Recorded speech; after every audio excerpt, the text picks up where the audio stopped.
Hi, everybody. It's Nancy Reyes at For Your Canine. Well, in And Minnesota at For Your Canine. not at for your canine, you're just with them. Yeah. Yes. Oh my And God. Joanne Soike with For Better For Worse. And Lisa Bataska with Canine Defined. Well, as you can probably figure out, I'm traveling, so I will not be able to stay on for the whole thing, but I will stay on for the majority of it. So let us know you're out there and that you're listening. Today we're going to talk about coming when called.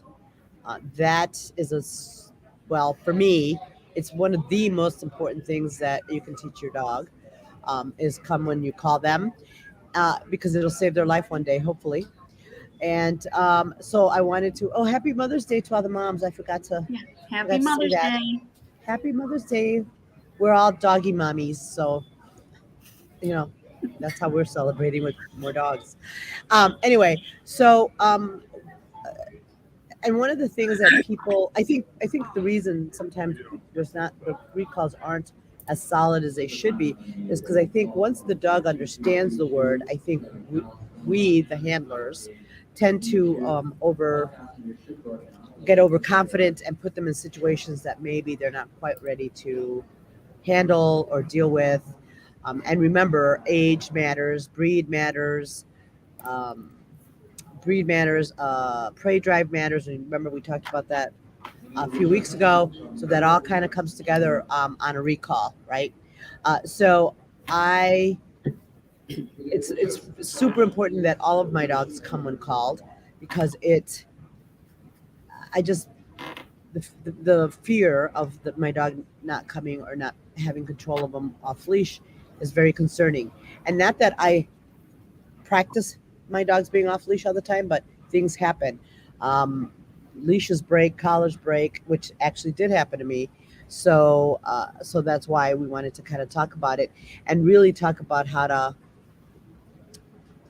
progress it in the right way. Because teaching it is easy; it's progressing it that's hard. So anyway, so that's kind of my thought process on that, um, and kind of uh, I wanted to also, for those of you, we're going to talk about puppies and adult dogs, and because it's a little different for all of that. So, anything you guys wanted to add on that? Yeah, I'll give you a real world example from Oops. Friday. And this is where when you guys hear us say management fails always, you can be like God's gift to dog training. Not saying that we are, but just saying, right? Like you can be an amazing trainer. Things happen. So I had an appointment on Friday and I had to come back and quick, gather the dogs and go to class. And so when I came out my back door, I went to put the dog, in the car. So I opened the garage side door and I had not closed the actual garage door. So they ran in. I'm like, boy, it's light in here. And I Oh, realized, yeah, now I live on a main street. And so mhm. my house is set back and I have kind of like a long, steep driveway. But still, if they ran out, I mean, it's always got traffic on it. So I was just like, hey, come here, right? And so thankfully, and we can talk about this too, but part of it sometimes is the pattern that you create, right? Like, oh, we're getting in the van. So there was no need to take off, but it could have been a possibility. And yes, I totally was like, come here, right? So total accident. I was rushing. I was kind of tired. So it could have gone Yeah, very, very badly, but it didn't, thankfully. yeah. Well, and that's because we do put in a lot of time on recalls, right? Mm-hmm. And try to prime them the best we can, right? Nothing's perfect, nothing's 100%, but we do the best. Um, so, how about you, Lisa? Your dogs Well, all come when called. yeah. No, they hit about 8 months to, I don't know, a couple years maybe, depending on the dog's temperament and personality. And then it's kind of the big fat middle finger, of course, and then you just want to go kill. No, you want to just, it's really it's a pet peeve of mine. It's just a We pet Yeah, don't peeve. advocate I killing spend, dogs. I spend a lot of time doing that. So, yeah. Yeah, and we'll talk about the different pieces like follow me. I do a collar grab game, but I also incorporate the collar grab into my recall every single time, and we have some video with that. Some of them are really good, some of them have a harder time. But it's a process, right? And you're always training it and trying to do it in different environments to make sure that it's more solid. So Right. So, and Lisa mentioned the collar grab. That's kind of how we start recall. You can be sitting on your chair at home or in your yard or whatever. The puppy, and this is really much easier for puppies. Rescue dogs, this might not be kind of the way you want to start with them for obvious reasons because you don't know what their history is. But the collar grab is your puppy's close.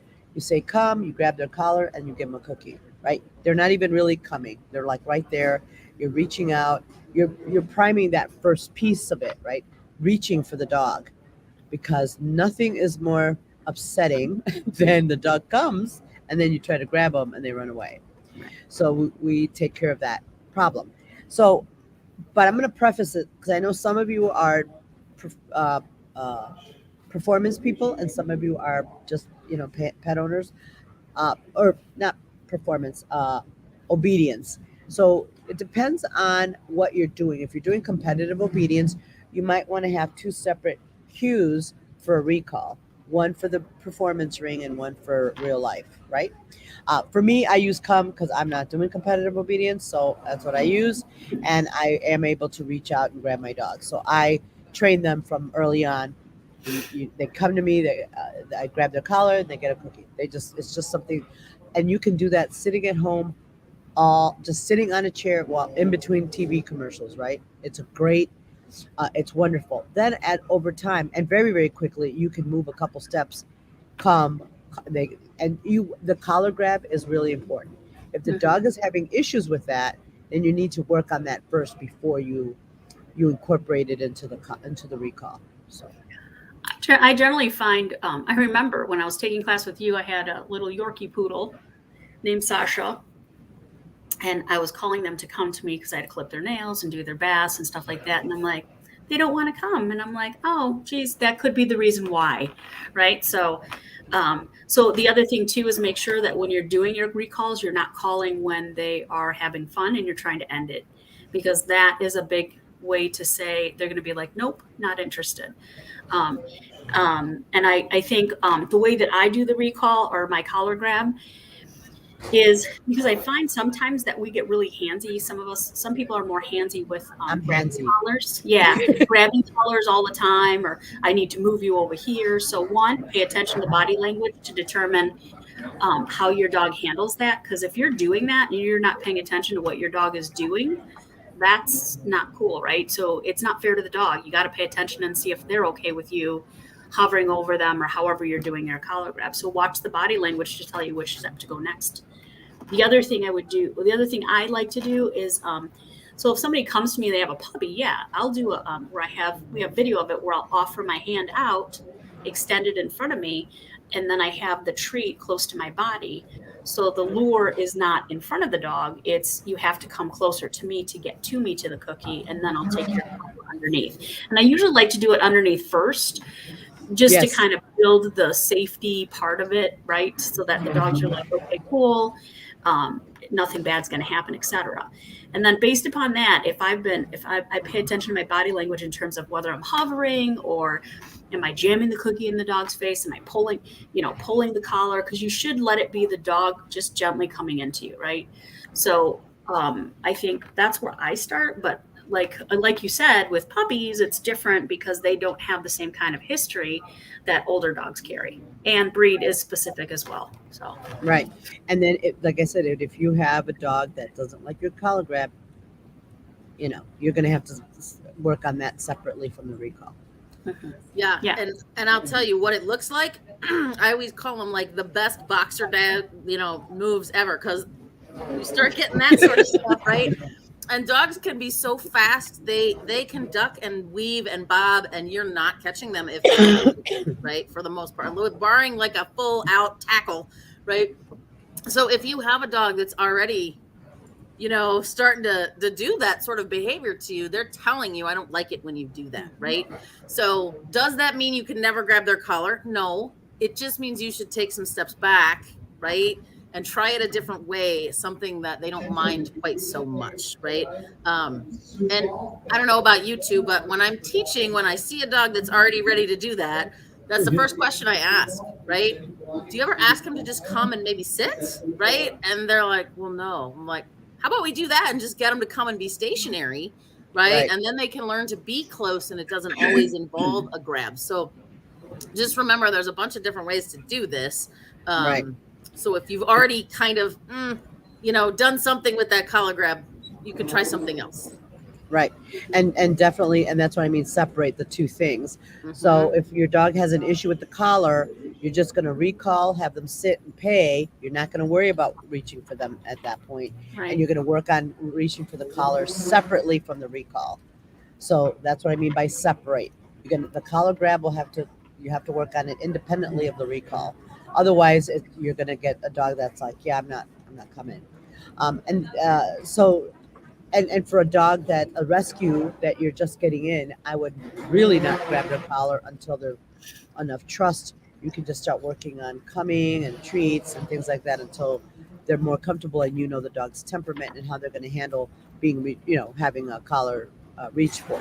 So it's one of those things that you want to make sure that you're not, especially with a rescue, you're not starting that way too early. You want to just keep it nice and light and easy. For puppies, you can do, if they're young, you can probably start it a little easier. Like my puppies, I started them early, but they also are pretty stable dogs, so it wasn't really a problem.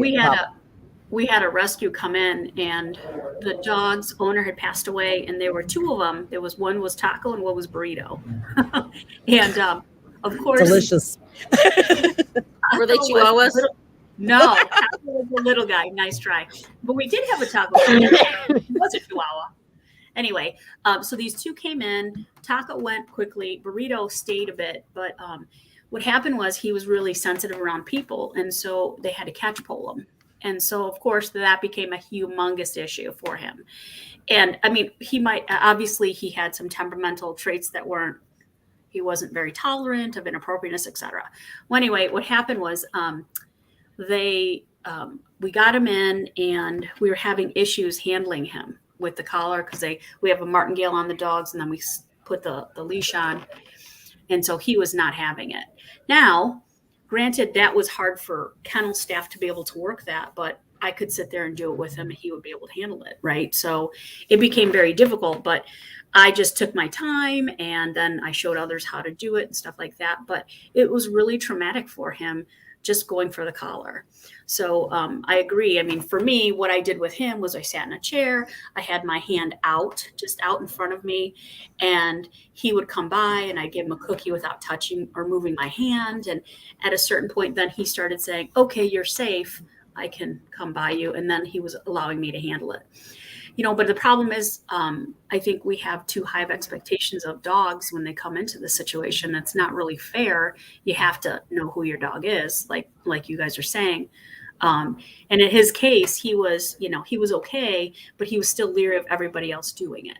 So it took him, it's something that, and of course he was older as well. So that always, the history makes a difference. Right.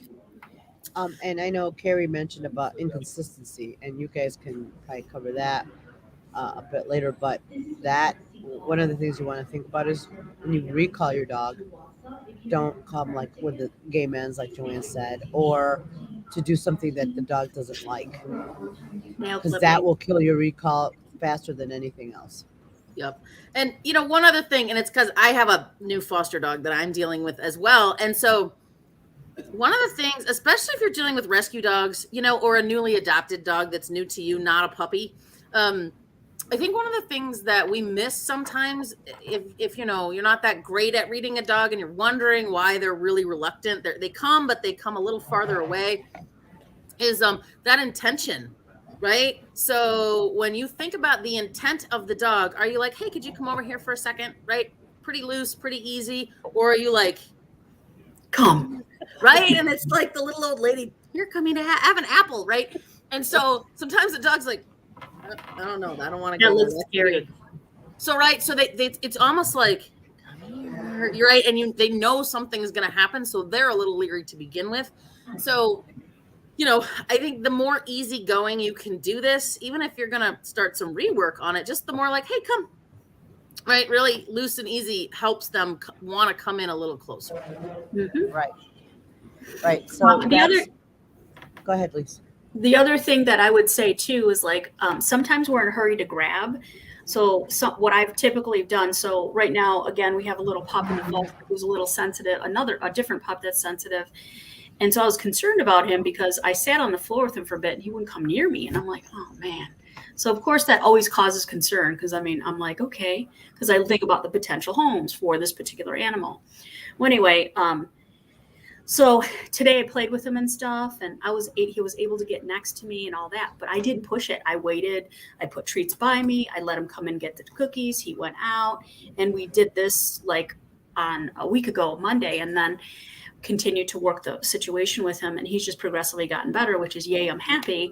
But that's also gonna like affect what I look for in terms of the proper home. So like I probably wouldn't put him around kids just because by nature that's going to be a problem. And he's a little sensitive with people anyway, where he's like, why are you so close? What are you doing? He's sensitive to space. So anyway, today was really cool because he did come by and then he decided, I'm going to come and sit right next to you. So then I was able to pet him and touch him and all that stuff. And then I let him go to do his own thing. But I didn't incorporate the recall. I didn't call him to come. I said, hey, I'm happy to happen next to me. I touch your collar, you get food.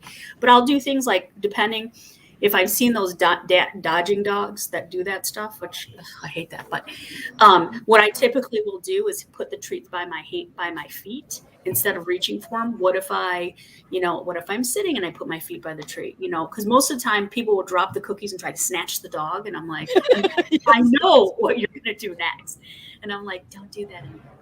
But yeah, so that was pretty cool. And that was pretty exciting to see today because, of course, you always look for progress anywhere you can get it, right? So the first step for a good recall is like the reinforcement that you're using, right? You want recalls always pay, and it's going to pay for a while. Mm-hmm. And you also want to vary the reinforcement, right? Because if you always use Charlie Bear or whatever, especially if your dog's not really like for my shepherd, I use every once in a while when he would come, we would play ball because he likes that. So your reinforcement has to fit the dog. My lab, you can give her a kibble and she'd be happy.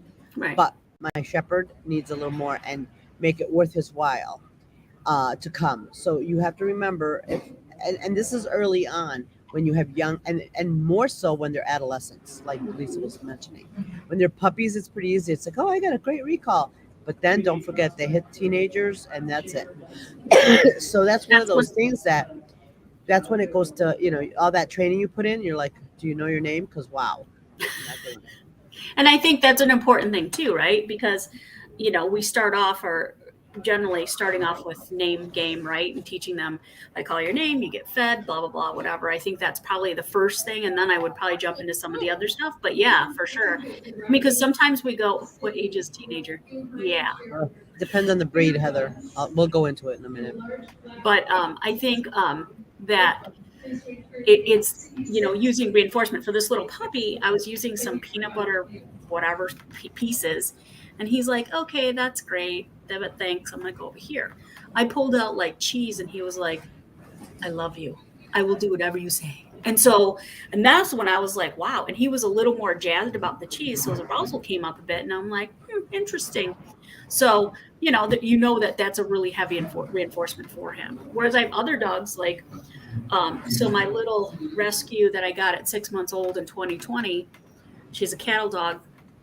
And she, I remember just like recently she's doing better, but she's 2. I mean, it's painful. And I was like, I remember when she hit about like 10 months or something and I'd call her name and she'd look, she's like, I'm good, thanks. And I'm like, wow. I can see you from there. I know. Okay, hi, bye. And she goes about her business. And I was like, oh, I mean, it's a pet peeve of mine. So then I'm like, okay, what do? I have to relax first, right? Because I'm upset about them not coming. And then, so I was like, okay, fine. So I called the other dogs in and we did our cookie party, right? Where they come in and I'm like, oh, everybody gets cookies. And then she's out there. She's like, what about me? Looking through the window. I'm like, you're too late to the party. Sorry. Bye-bye. And then we went in the house and then she's like, wait, I want to come. So then she came in. I'm like, oh, hello. Thanks for coming. Note to self, leash on her the next time she goes outside. And that's how I worked it. And then, doing the recalls and all the other work, but I needed a management tool, which we'll get into. Yeah. And then the teenage, it depends on the dog, but usually they hit adolescence between, 6 months and 8-9 months. And then it could last, depending on the breed, anywhere till from the time they're 2, 3 for sure. Yeah. Right.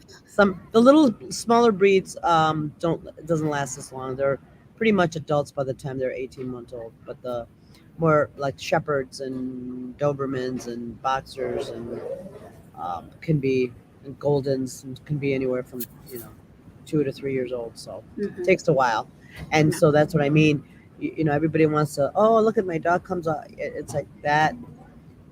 When they're adolescents, they're not going to always make the right choices. They won't do that until they get a little older.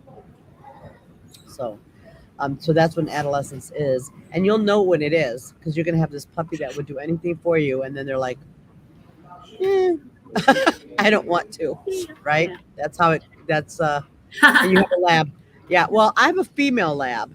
She actually matured by the time she was 18 months to 2. She was pretty mature. I mean, she was pretty mature pretty quickly. My shepherd boy, he was almost 4. So it took him a long time. He was, and he's still a pretty immature dog in general, but at least he understands recalls and stuff like that. So, but yeah, it just took him a long time to grow up. So yeah, it depends on the dog. Just like people, some of us take a long time. Yeah. So, I mean, I think it's important to mention that stage as well, right? Because like Lisa said, she was upset. So the first thing to do is calm down, because what happens is, right, you call and you call and you call and you call and you call and they finally come in and you're like, get over here, right? And you're mad at them. And so the next time, what do you think happens? You're like, I'm totally not coming to you, right? And so you make it worse without meaning to, because, right, well, they deserve a correction for not coming. Okay, but when are you correcting them? When they came. So, right. And I think last week we had that conversation, right, where we were talking about the outdoors, and I said, Noah's 5, and he all of a sudden was like, I hear you, but there's stuff on the wood line. I have to check out this stuff before. I'm like, no. So, that moment, especially when he knows everything, yeah, I did sort of verbally correct him, but I walked all the way across the field, and by the time I got his collar, I was like, hey, you are coming with me. That's enough, right? And right in his crate, he went, because if I have to come get you, right, now it's nothing like, good'll happen. Yep. Yep. And that's the big thing about being consistent.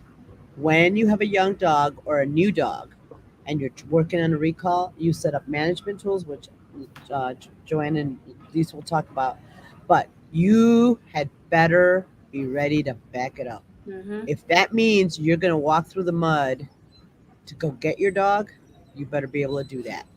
If not, don't call them. Figure something else out.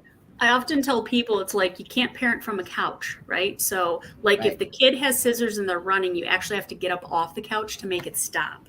So it's the same idea with dogs, right? So like that's why, I love my husband, it's live, so I love my husband very much.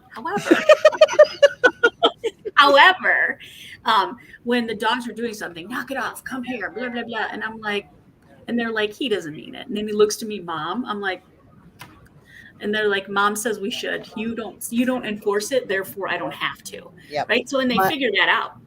Oh yeah, my husband, love him too. I remember I would be sitting in the house. I hear him in the yard with the dogs.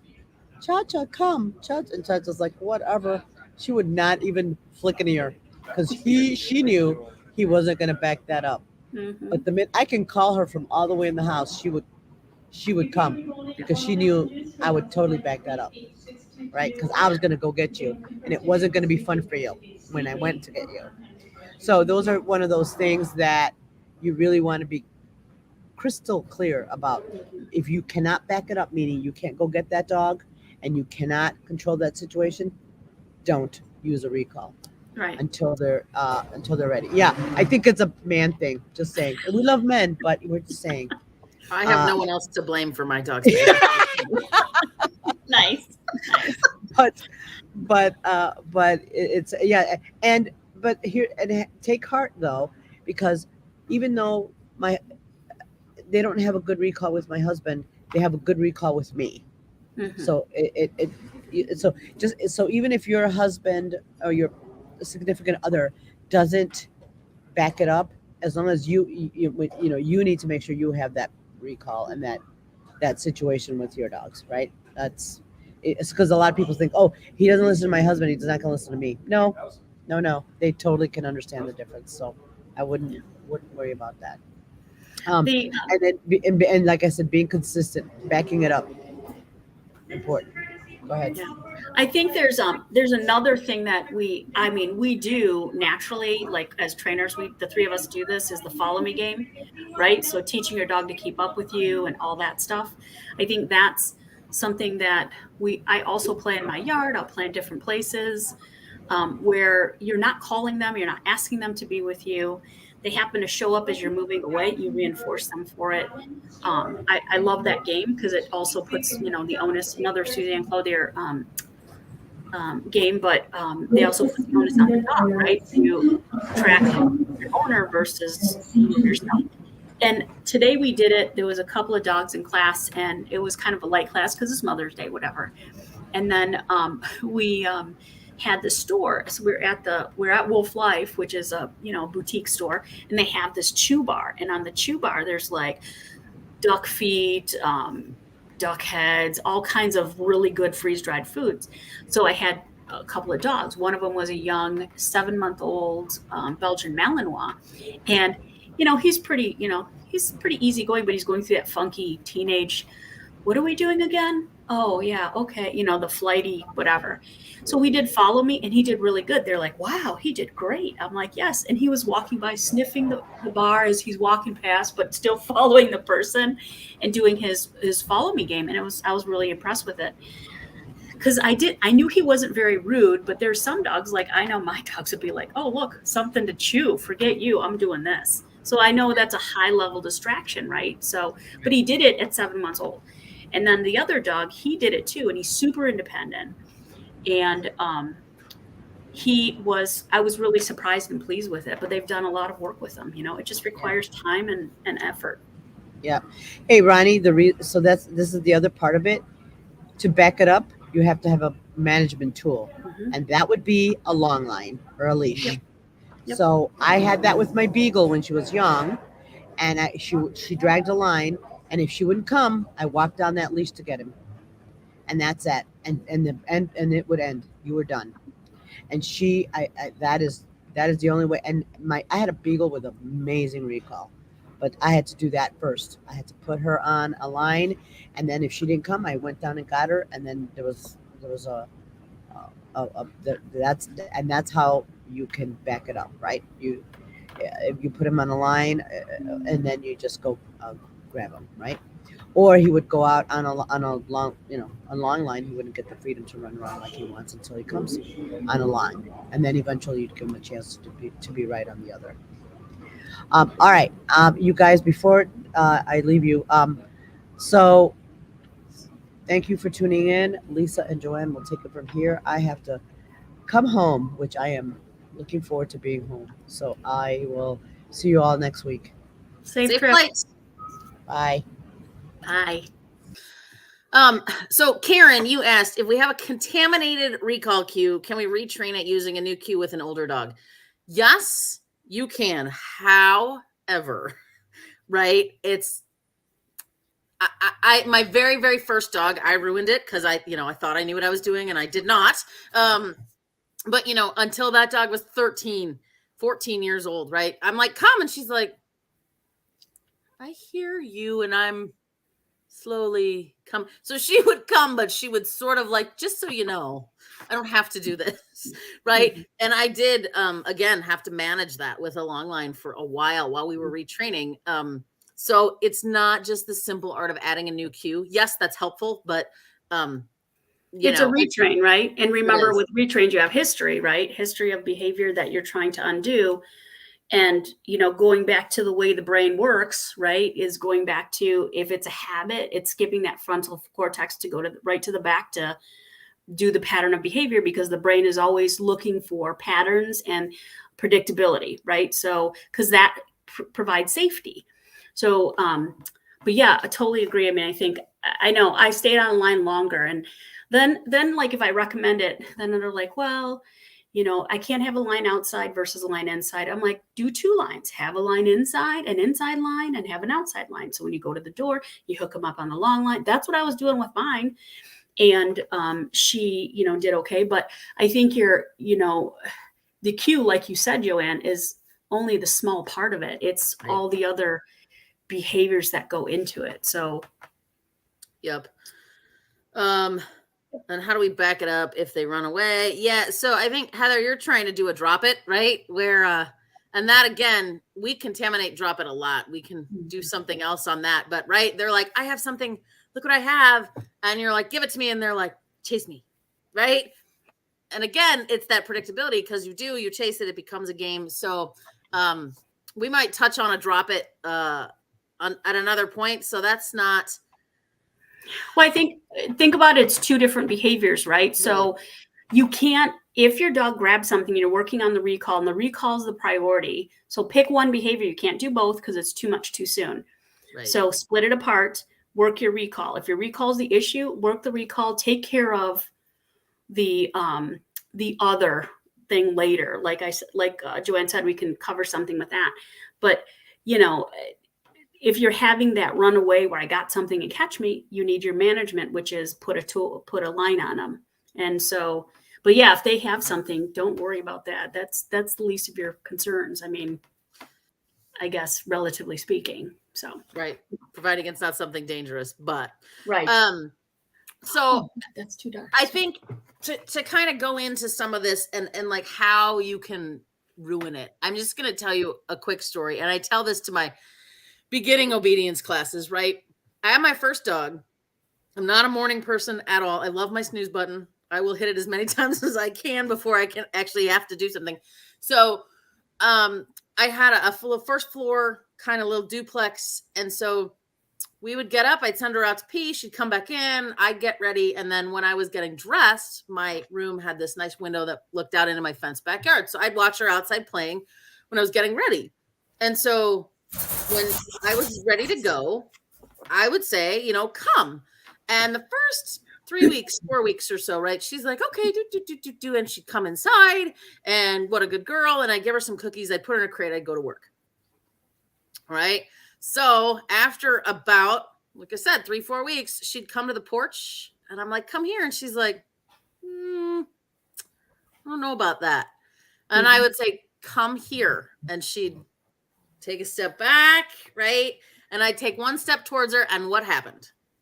Out she goes, tearing around the yard, right? Come here, come here, come here. She finally comes, and what did I do? Bad dog, right? Okay.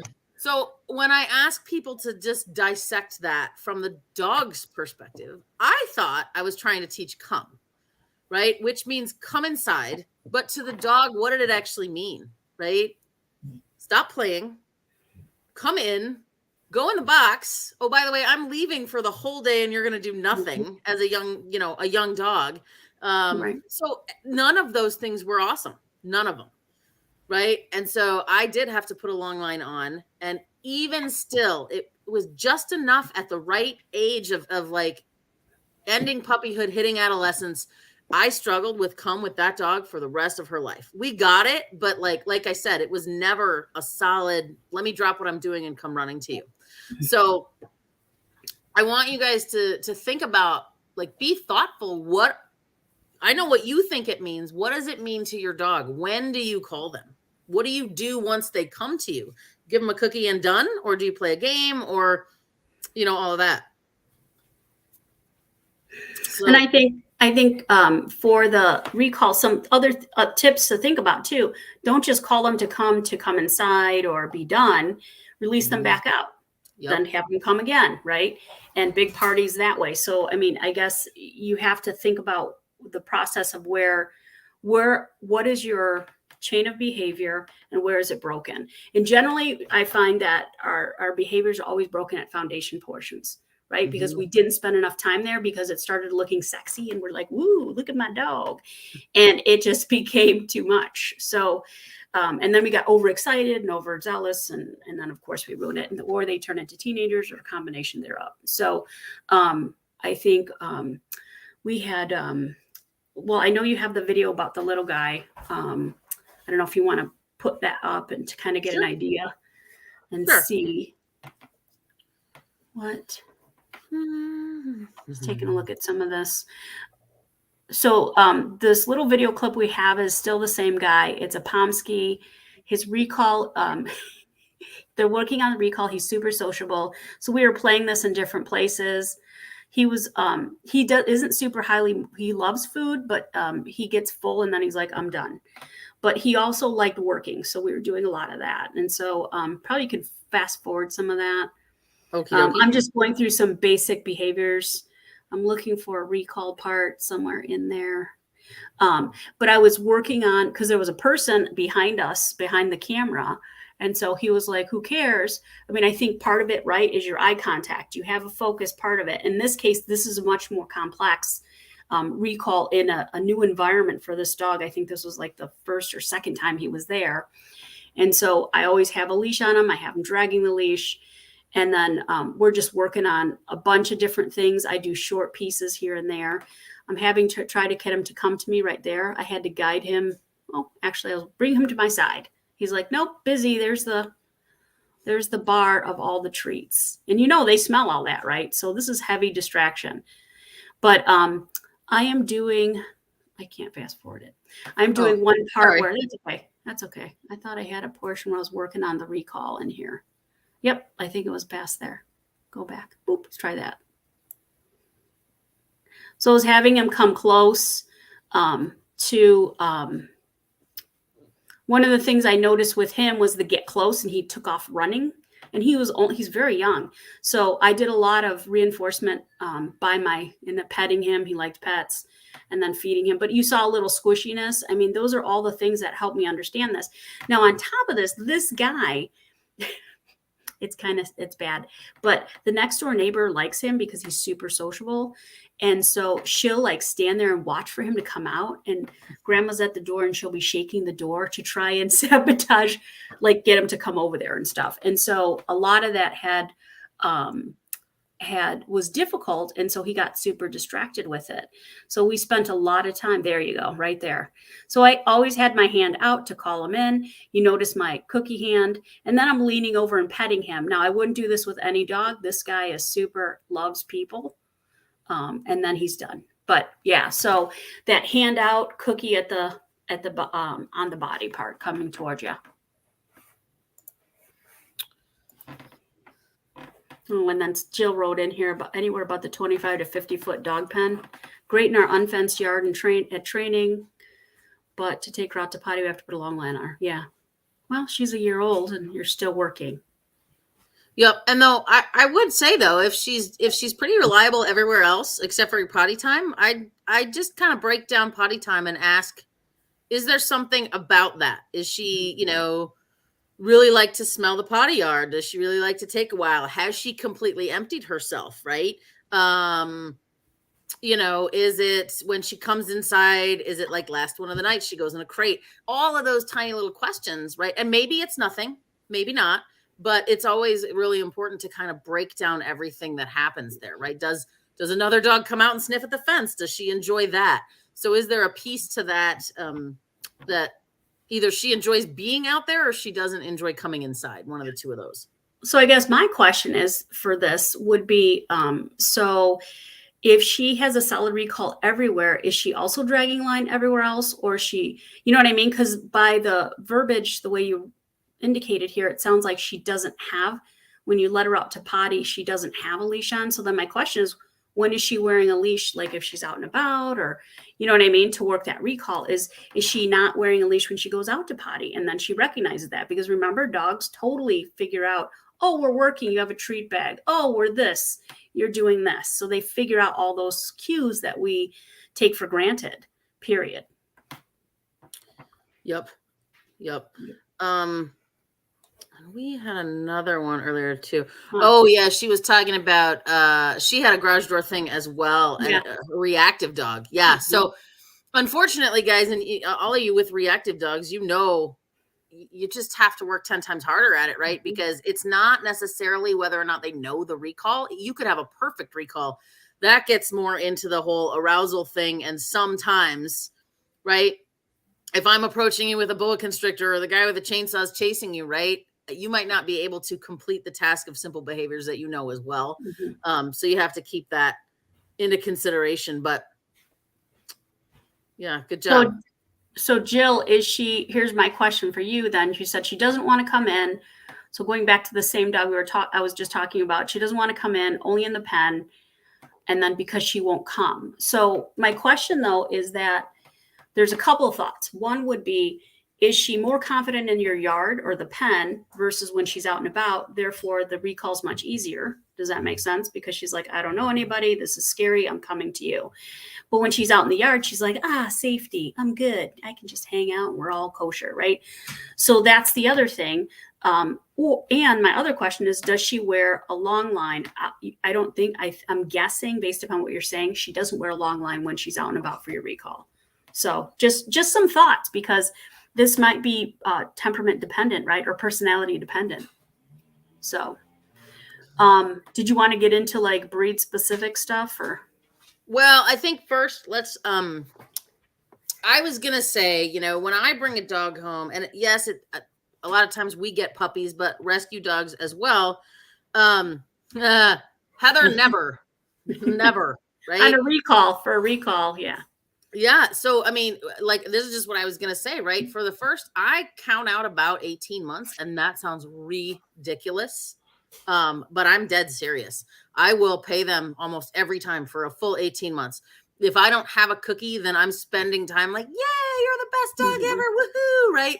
And trying to find something that they seriously enjoy, you know, to pay that, because it is that important to me to have that be super reliable. And again, maybe I have PTSD from my first dog. I'm like, I never want that again. Right.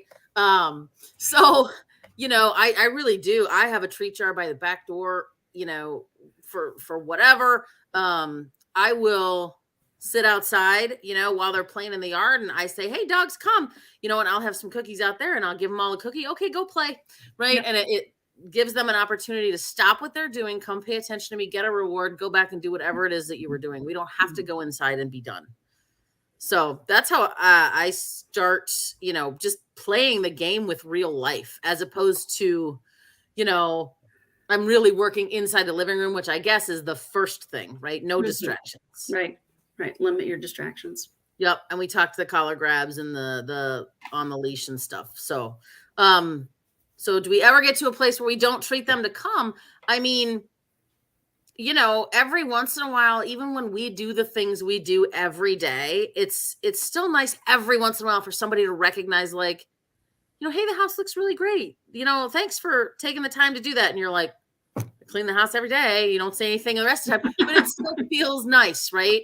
And so, yes, you can get to a point where verbal praise and that sort of stuff, and it's an expected behavior, but you do have to toss in those extra rewards, right? To keep the skills up for the dog. Mm-hmm. And then I think too, Heather, you know, I think part of too is like, you know, like Joanne says, you really have to have a lot of reinforcement history of whatever that is to the dog, whether it's food or toys or whatever, who cares? Coming in and hanging out with you on the couch, whatever.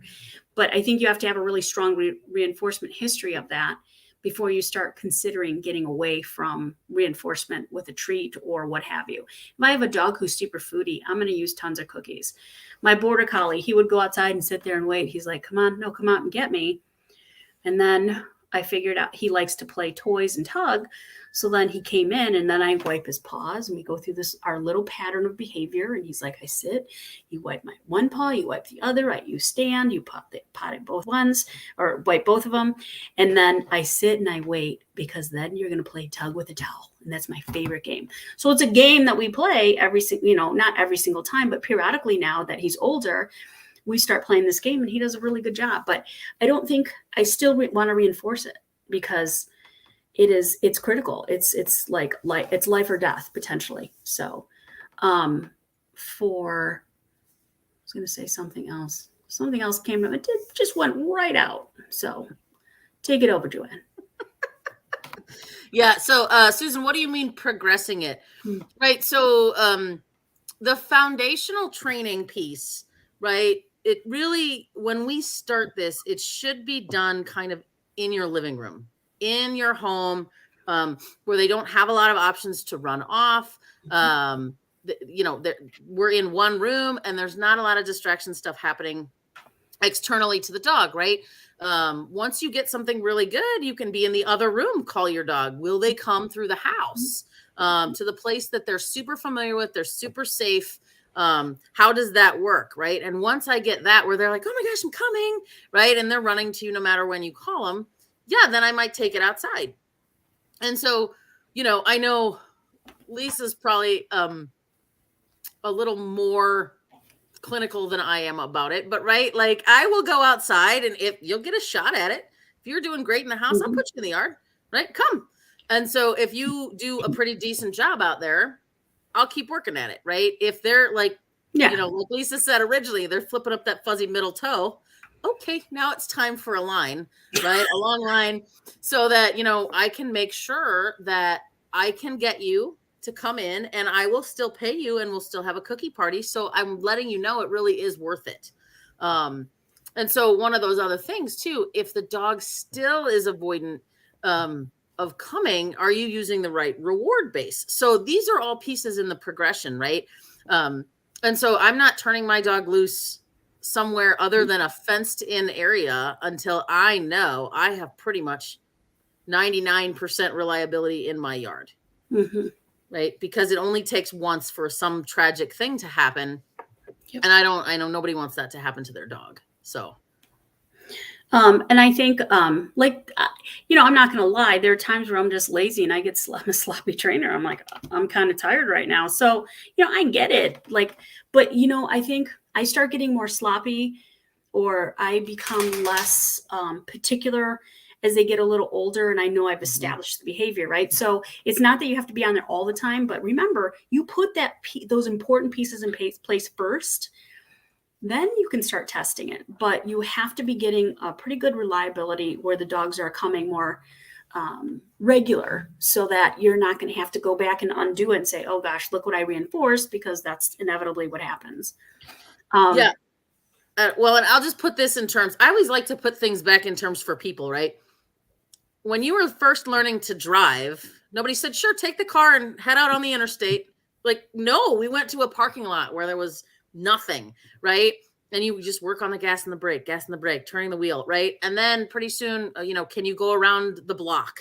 And then, okay, can you go maybe on a side street? Can you go on a street with traffic? You do all that stuff before you ever get on the highway, right? Or God forbid, the interstate. All you people who live in Chicago, I couldn't even imagine learning to drive on that. But anyway, or parallel park, right? We did have to do that. Yeah, that's right. But yeah, so it's think about that sort of progression, right? I mean, it sounds crazy to just say, sure, here's the keys, go get on the interstate during rush hour. Like, nobody's going to do that. And yet we do that to dogs a lot. We're like, well, they should figure it out. They should know. Why would they, right? Some of them can be really scared by all the traffic, right? You panic and you make bad decisions, or, oh, look at that car and that car and that car and that car. And you forget what you're doing, right? Which is a lot of the young dogs do. So, you have all of these things where it can go wrong. Just, I think, minimizing the opportunities that it can go badly while you're reinforcing what you actually want, it helps it stick. Ronnie wrote here, my concern is that he is leash sensitive and finally got him to get leashed up to go out. With off-leash searches, he just started not listening during interior and won't come or listen. This is new. I have to, oh my gosh, I can't read. I have to also hide leash until he does come to me. We have a good collogram from crate with leash. I just don't want to go back up the gains I've made with the leash. What about counter conditioning the leash, or conditioning the leash, saying, here's the leash, cookies happen. Have you tried that? Have you tried putting the leash out when they're eating, and, stuff like that, and see what progress you get out of that, to build an association with it, to say, hey, this is good stuff. Every time I see the leash, I get hot dogs, that type of thing. And then you need to rehearse putting the leash on and off. And you might have skipped some steps. I don't know. Right. So, so you've done that. She said yes. Yeah, and knowing this dog is not a young dog, and knowing that you're saying it's just now starting with nose work, that makes me wonder if there's something else going on with your searches. Is he starting to not enjoy something, not enjoy being done, not enjoying whatever happens at the end? Again, this stuff doesn't usually pop out of the blue. It took years to get it that way, to get him to be nervous about it, or to be able to go off leash in nose work. Or put the leash on. So yeah, and maybe she never went off leash before. Maybe that's what she's saying. Right. So, So, I mean, I think that's the other thing. No matter what we talk about, guys, when you have a behavior and you notice it change, right? Especially as an adult, you did them on leash. Okay, Ronnie. But if you notice something like somehow go backwards, that's always the time to ask the question, is your dog in pain? Is your dog feeling fearful? Go to your vet, get some blood work done, right? Things don't change for nothing. Right. But yeah, it doesn't sound like that's Ronnie's thing. It sounds like she just kept him on leash. Right. Right. And then he probably was like, woohoo, I'm off leash. And he's like, I don't want to stop this game. Right. So that could be it too. I don't know. Just thinking ideas, right? I mean, the easiest way to figure stuff out is get video and ask somebody. Right. But yeah, they're tricky in that, I think we don't really consider all aspects. Like Joanne said, are they in pain? I mean, or, are they afraid of something? If they're young, are they going through a sensitive period? I knew a dog who the clip itself freaked him out. So we worked on the clip part. Right. And then, oh, okay, it's not so bad. And, whatever. Also be mindful too, if your dog is going through something sensitive, you don't want to flood them with it either.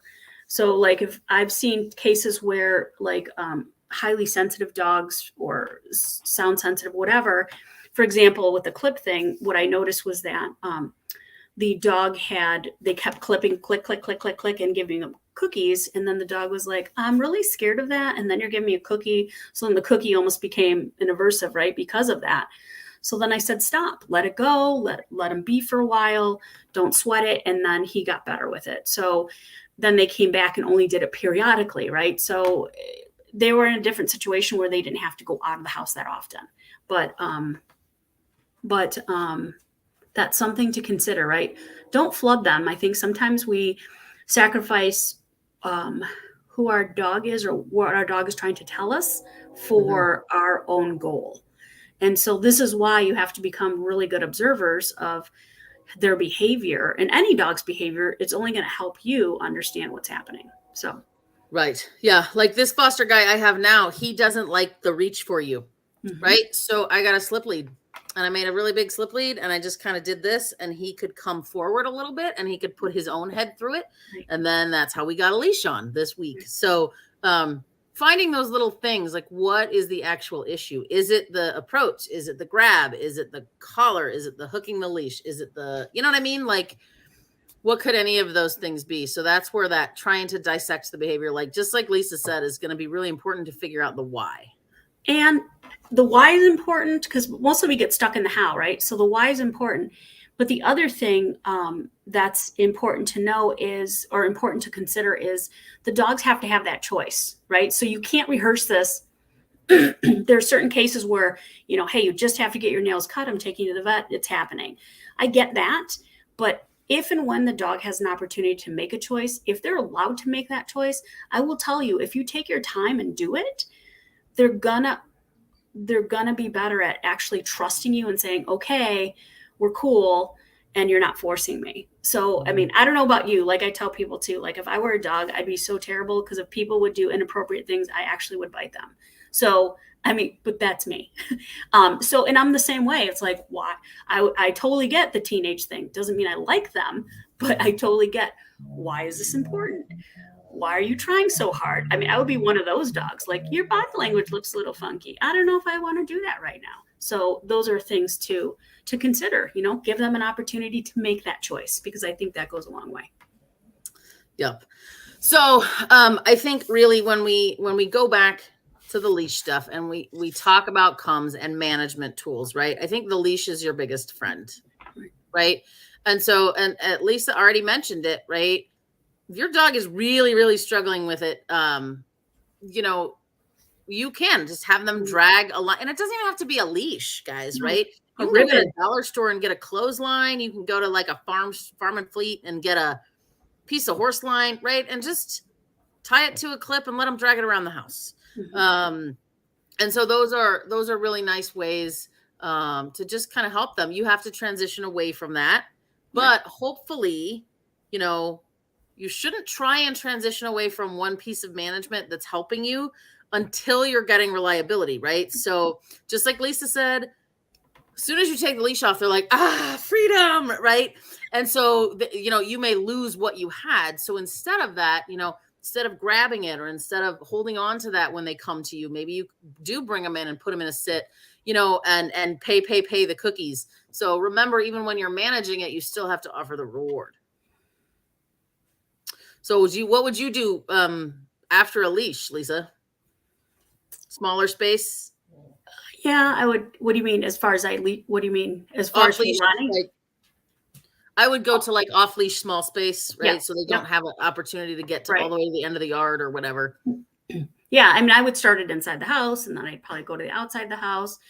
Then what I might do is, where I'm at, I have a lot of property to be able to play with. So I'll go into another area and I'll have them on a long line. And with the ability of them to move around with a line, of course, I'm far from traffic. So for me, it's easier to do this and then do that part where they're not enclosed. But I take my time to that point, and I also rehearse going to multiple places. So I usually tell people, if you have friends' yards to go to, because everyone else's yard is much more exciting than yours, right? So the grass is greener, we've got different smells and scents and stuff like that. So they also need to rehearse it in different places. So like what I liked about going to different facilities to work and teach is that I'd bring my dogs and like, let's check out where we're at with this, right? And so it was a safe environment, and I was able to rehearse that. And I think that's, rehearsal is important, right? Especially like first you'd start with a pattern of behavior. Hey, I call you. Every time I call you, I'm going to grab your collar and so forth. And this is considering it's a puppy. If you're dealing with past issues, this is not as relevant. But building a pattern of behavior, right?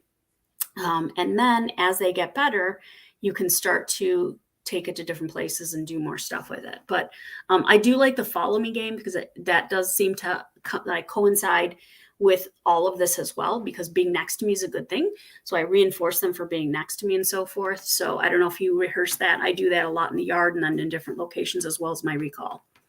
Mm-hmm. And then there's different games, which we haven't even covered. I mean, there's so many games to play. You can play a hide and seek game where you go to another room in the house and you call your dog and you try to be quiet to see if they can call you, if they can find you. And you have to be careful with this too. I mean, some dogs panic, right? So be careful, know who your dog is always. And if you have one of those dogs like, where's my person? Where are they at? What's happening? And then when they find you, big party, yay, good job, excellent. What else do? We do the runaway recall, right? You've done runaway recalls. What other things have you done? Yeah, especially if you have little kids at home or, families that want to be all involved in the dogs training, you just sit, everybody gets a corner of the room and spreads out. And then we just play the come. And so the dog gets to play like round the clock comes, and they get a cookie from everybody. Right. So I find dogs get kind of excited about that game, especially if they're hungry, right? Because like no matter where I go to, I always get a cookie. So they seem to get pretty excited. Yeah.